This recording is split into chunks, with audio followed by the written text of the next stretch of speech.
Hey everybody, welcome back to Design with me, Ashley D. I'm going to show you today how we go from this to this on today's episode of our DIY backsplash for Design with me, Ashley D. So stay tuned and I'll show you how to do this in just a moment.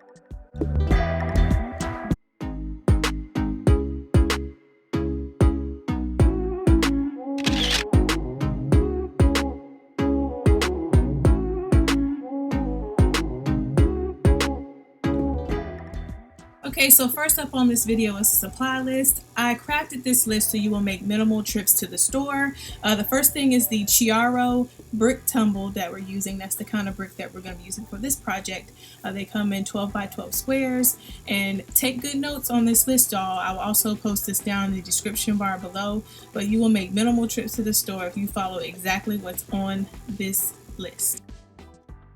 Okay, so as far as the rest of the supply list, I did include pictures here of what is needed, but I'm also going to run down the list really quick and I'll make sure that I put the exact names of everything below in the description bar. You will need Scotch tape, drop cloths, a screwdriver, make sure you get 80 grit sandpaper, you'll need a pencil, you will need a V-notch trowel. You want to make sure that you get the size that's going to fit your particular job or your particular tile that you have. You're going to need mastic or adhesive. You'll also need spacers, and you want to make sure that you get the appropriate size for the tile that you're going to be using or your job. You want to make sure you also have sealant if you are using a more porous tile or stone, which is what we're using. You will also need a tiling or grout float. You will also need a stain-free grout. Y'all, I was not messing with a grout that you had to mix. I just went ahead and made it simple on myself, and I got one of the pre-mix options and it worked out super well. You will also need to make sure that you have 2 buckets of water. You need to have plenty of rags. You will need several sponges. You will also need a wet saw with a diamond cut blade. On the must-have list, you will need some kind of handheld blade or knife in order to cut smaller tiles. You'll also need to seal your job when you're done. You will need this caulk. I did want to name a few optional choices. We did decide to bring in a table to work from. If you don't want to do the sanding by hand, you can purchase a sander, and you also want to purchase a smaller notch trowel to get into those smaller spaces, but it's not necessary.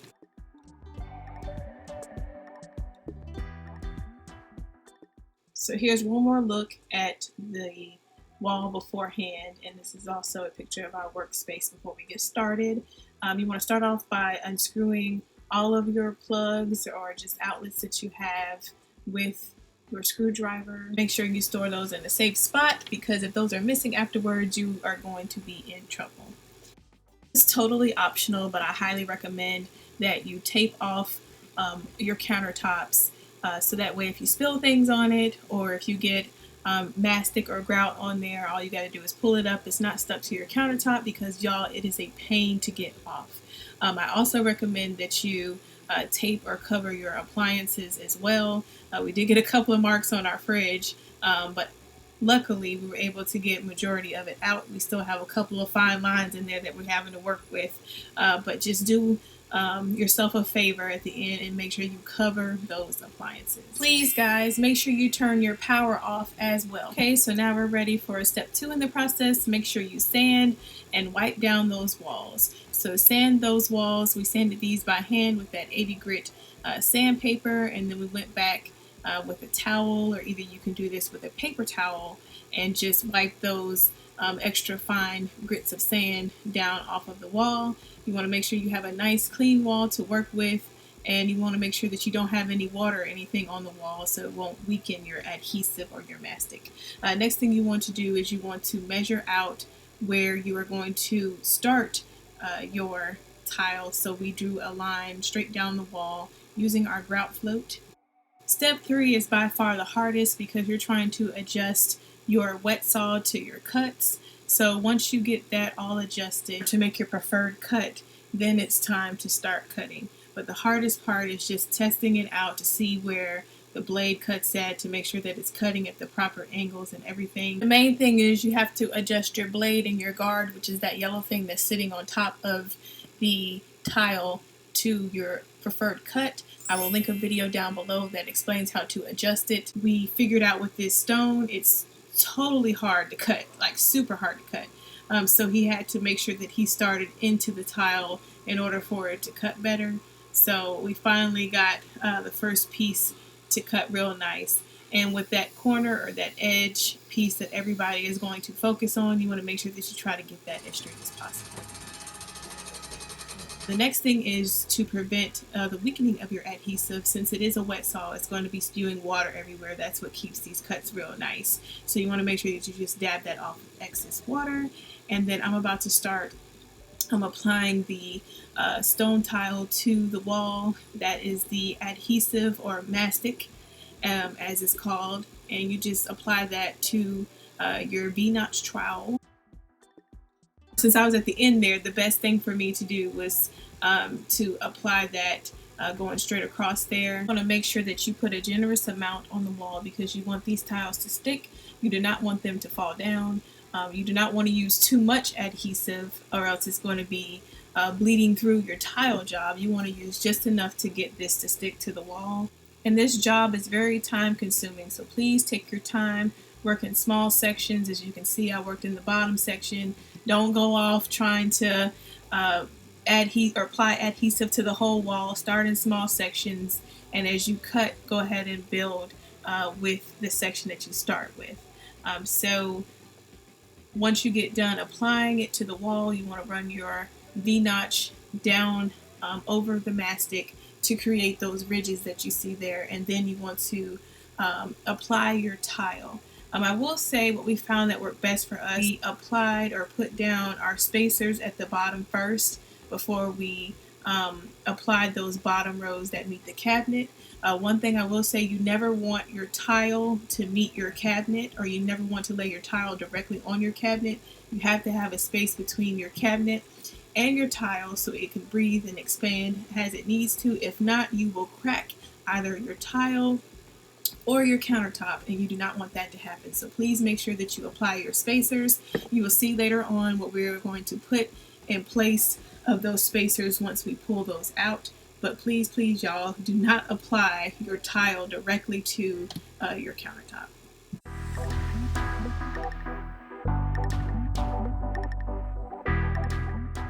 So it's just easier for us to start from the left side and work our way to the right.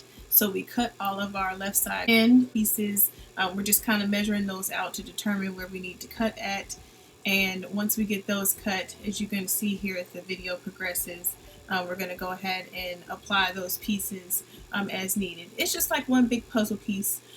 You know, you want to make sure that your first and your third row match up, and you want to make sure that your second and your fourth row both match each other, and you want to just keep building from there. So Corey's going to make some additional cuts here. I'm going to speed the video up a little bit so you can see us building out the rest of the wall.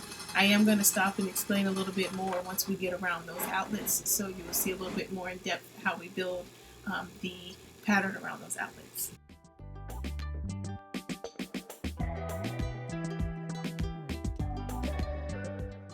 And just another little tip, as you are building your tile and you're working with a new piece and you're stacking it on top of another one, these are a great way to use your spacers as well to make sure that you have your desired space. And also it helps kind of hold up your tile in place where you want it to be as well. So you want to make sure that you definitely utilize your spacers.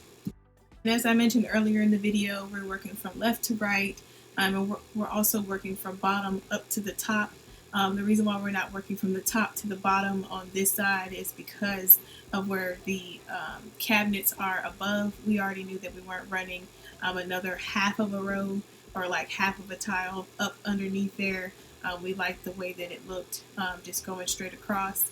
So it's just all up into your preference and what you would like for your job. But I recommend that you start from left to right and go from the bottom all the way up to the top.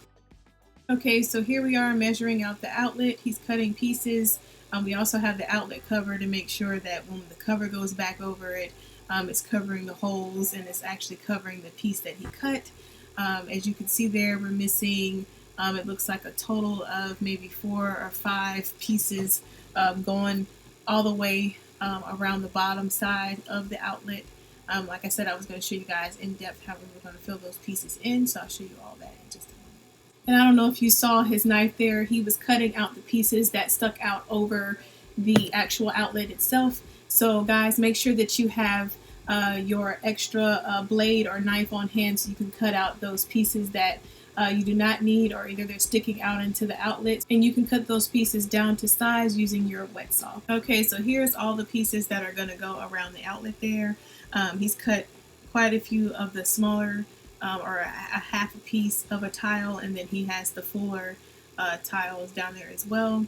That's what you're going to need that knife for. That utility knife is to actually cut little blocks out of the fuller 12 by 12 squares. So that's what you are going to see us fill in the outlet with. For these smaller pieces, we did apply adhesive to the back of them. I do recommend putting a little bit on your finger and just wedging a little bit of the mastic on the wall where it's going, just to help it stick a little better. You don't want to put too much because you don't want it to, like I said, bleed through the crack there, because you'll have a lot to clean up when it's time to clean up the wall. But you just want to put enough to make sure that it sticks. And as you can see, we filled in the outlet. We're testing out the cover there to make sure that it covers all of the brick, and to make it look like it's just one big piece going behind the outlet. So here's some more shots of us filling in the wall. I did want to show you all this next part because this is crucial.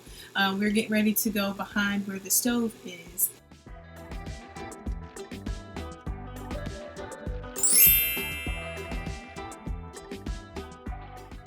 I highly recommend putting up a piece of wood underneath where your stove is going to go to help hold up your tile. I don't think it's going to slip. It was probably strong enough, but I still wanted that extra reassurance that it's not going to fall all the way to the floor while it's drying. So you can use either a 2x4 or either a 1x4. We happen to have this piece of wood on hand already, so we just use that to keep our job going across. This also helps keep your tile straight as well. Just make sure that you use a level to make sure that your piece of wood is straight on your wall. And then, as you can see, we're just going on across the wall here, and we're keeping on applying our tile.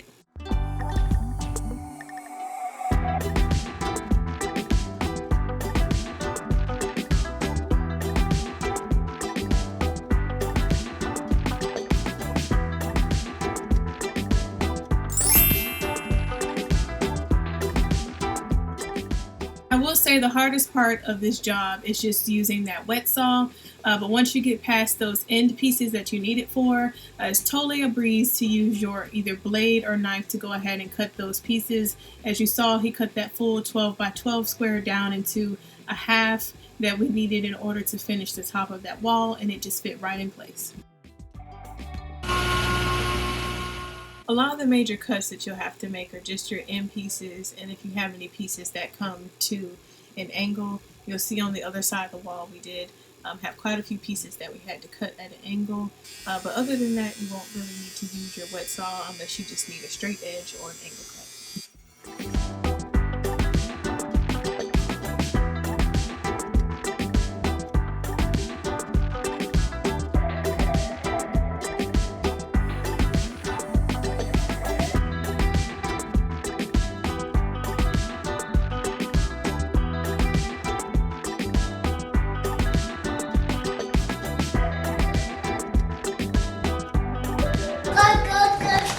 Okay, so I just wanted to show you, this is the last little bit that we have left to go, and I just wanted to show you all.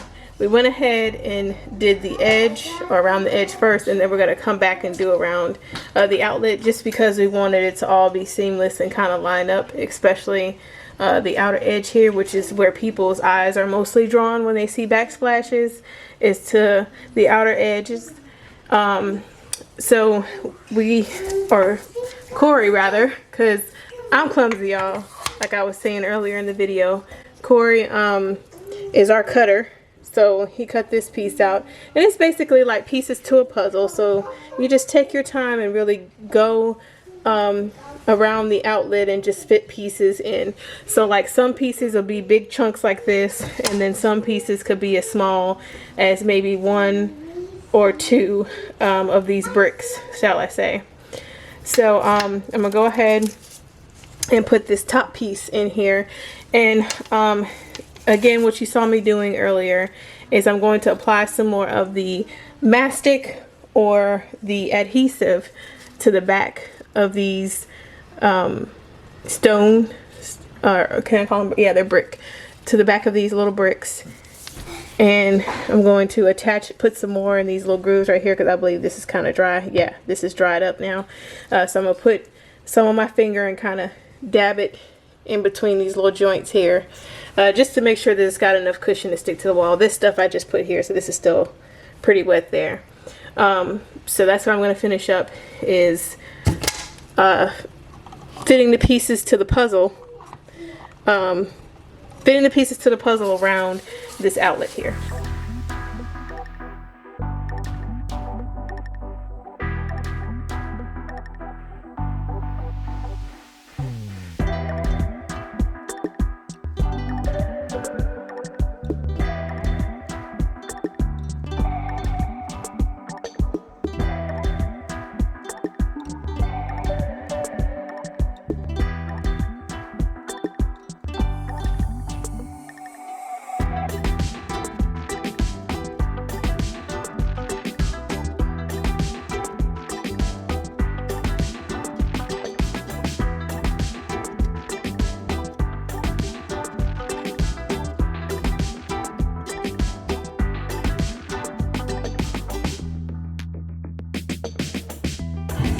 Okay, so at this point, we have taken out all of the T's. We have cleaned off our workspace now, so we have a clean workspace to work with on top of the countertops. And then we've also removed the wood beam, and we're going to get some filler in here to fill those holes where the wood was. But I mean, nothing has sagged. Everything looks pretty good. It's pretty straightforward going across and everything. So I'm really proud of the work that we've done so far. From Home Depot, I felt like this was the best bang for the buck this size. I believe it was $30 at Home Depot. And anytime that you have stone or just some type of tile or backsplash that is stone-like or really porous-like that, you want to definitely seal it off with some sealer. When you put the grout on, the grout won't stick, you know, to your backsplash, because it's going to do nothing but absorb whatever touches it.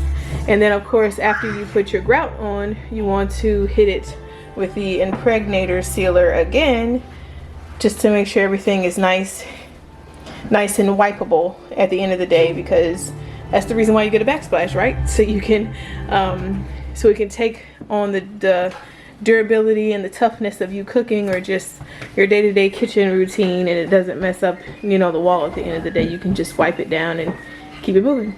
So that's what we're getting ready to do now.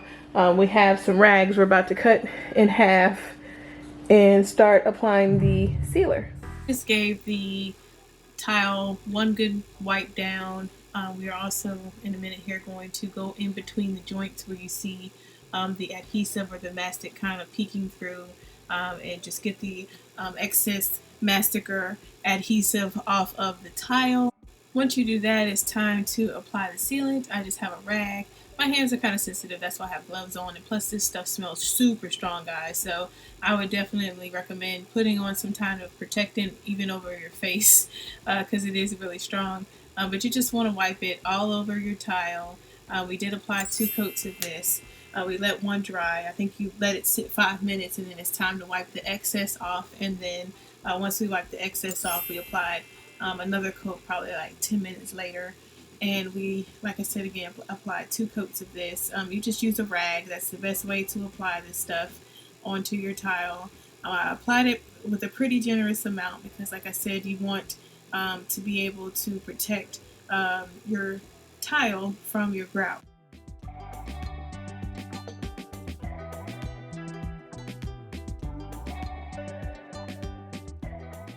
So we've made our cuts, we've applied our tile to the wall, we've done our sealant, and now it is time to grout. Guys, this stuff is super messy. In order to grout, you will need your sponges. This is where you will, 2 buckets will come in. So you'll need a smaller bucket like this one filled with water. You will need a larger bucket that you'll see later on in the video. You're going to need your grout, and you're going to need your grout float. I would also recommend paper towels because, like I said, this stuff is messy. You're going to use that smaller bucket and wet your tile before you grout. I recommend, again, working in sections. So we're going to start in this first section over here. When it comes to grouting, you want to spread the grout on your tile at a 45-degree angle, and then you want to remove it at a 90-degree angle.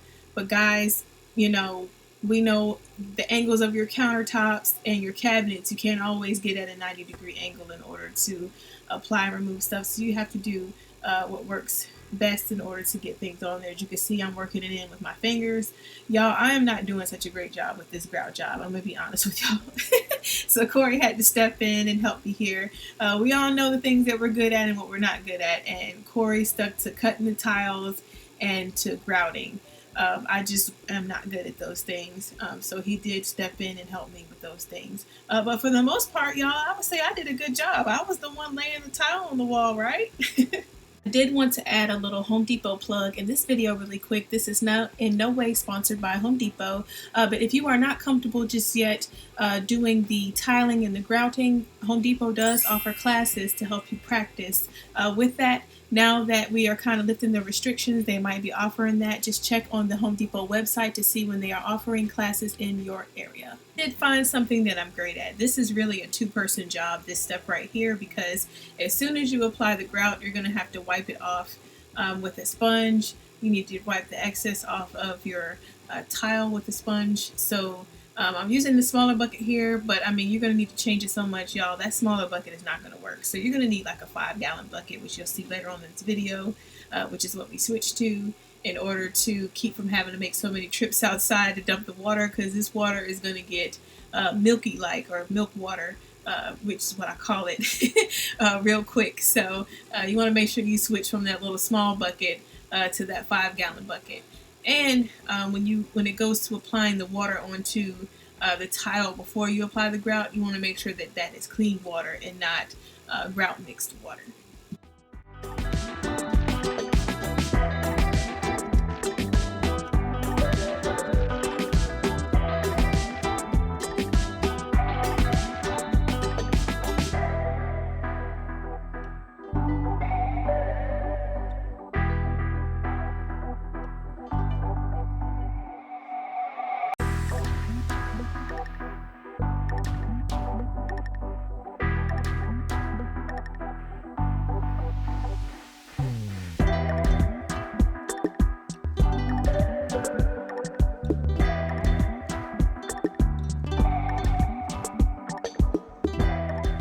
And I did want to mention, this is totally a job that you can do with kids. I just wanted to show you all that our kitchen does overlook our den, so we're able to check on the kids. We just play movies for them.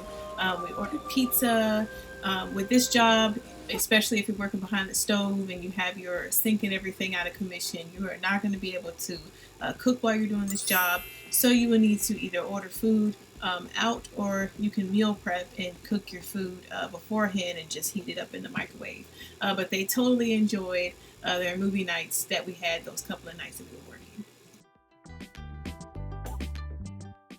Okay, so on to the next step is you need to seal it again after you grout it. I recommend sealing it twice, just because, like I said, we have stone and I want to be able to, you know, wipe the grease stains or just any cooking stains off of the backsplash. So that's what we're doing here.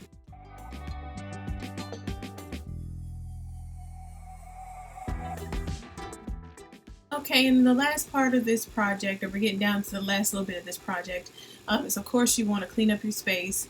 You want to take up all of your tape and your plastic wrap. Now, one thing we did learn, we kept the tape down.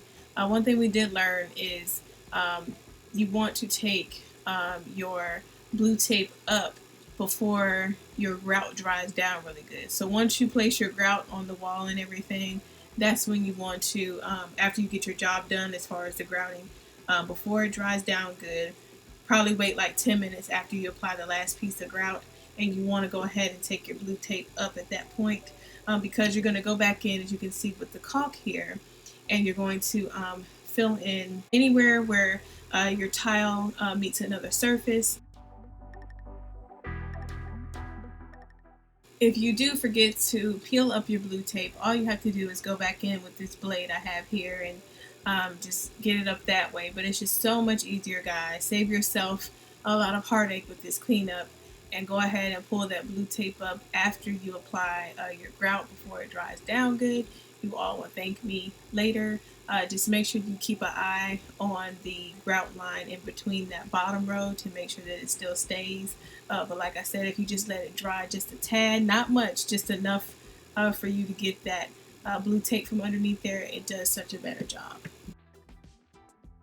So now that we've done the last little bit of cleanup to our wall, it's time to add your caulk.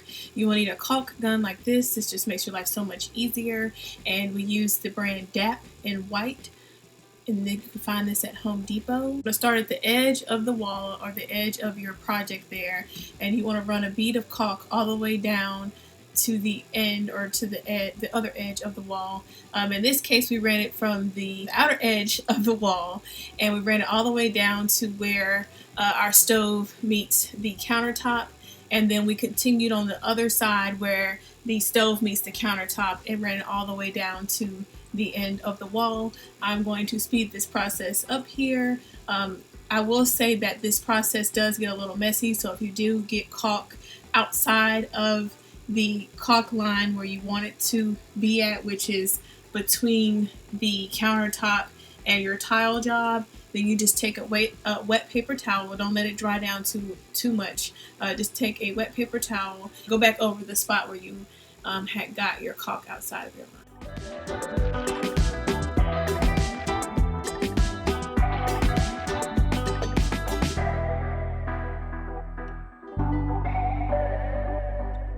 At this point, our tile job is done, so you can move back your appliances. As you can see, we have our little helper carver there helping us move the stove back in place. So now we're ready to move on to our next step. We are almost done, guys. We're moving on to our next step, which is formatting our outlets to make sure they fit our new wall.